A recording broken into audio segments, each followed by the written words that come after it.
One of the areas that seems to challenge new coaches is the establishment of a niche. You are going to need to confront this for yourself as you're launching your practice as an executive and leadership coach. And what will be your answer? Will you pick a niche or not?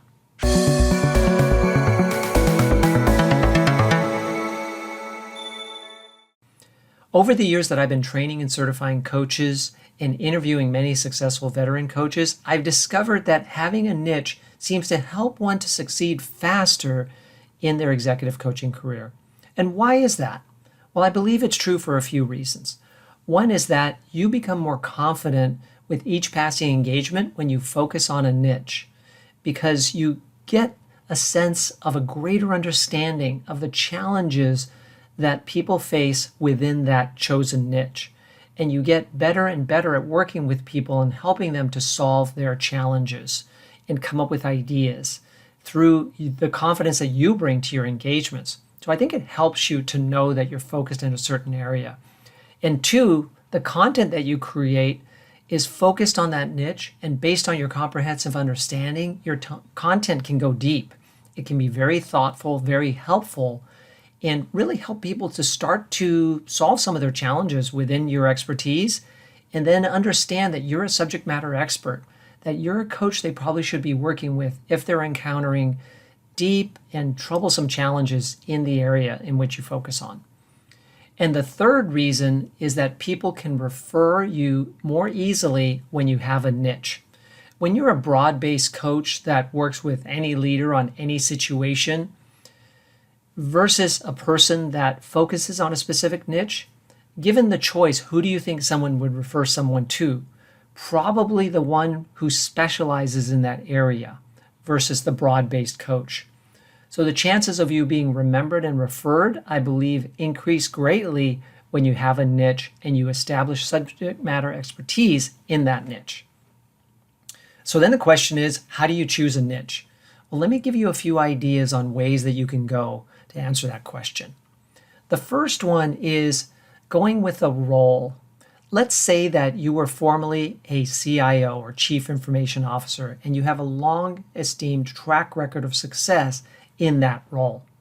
Well, it seems natural that you would coach other CIOs to be more successful in their roles.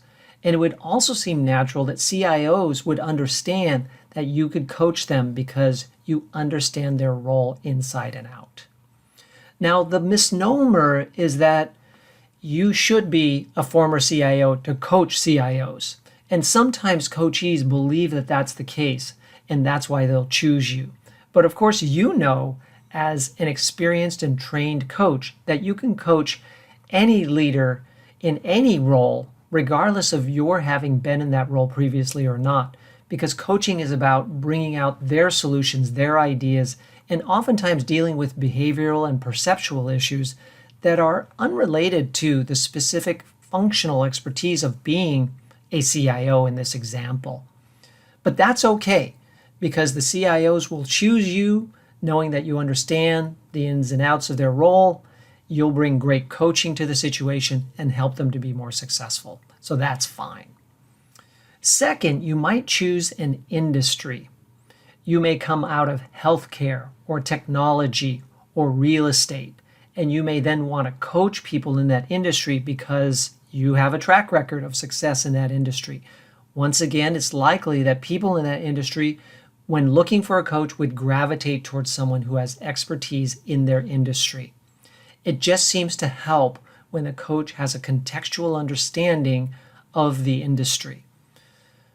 Same situation applies in that you don't necessarily need to know someone's industry to coach them well, but that's okay. You know it, and you also know that you're attractive because of your experience. The third area in which you might focus a niche is in topics, challenges that leaders face. For example, for me, that's what I've chosen. I help leaders to use emotional intelligence to improve their leadership ability.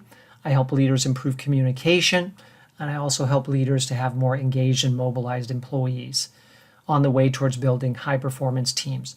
Those are the areas that I specialize in.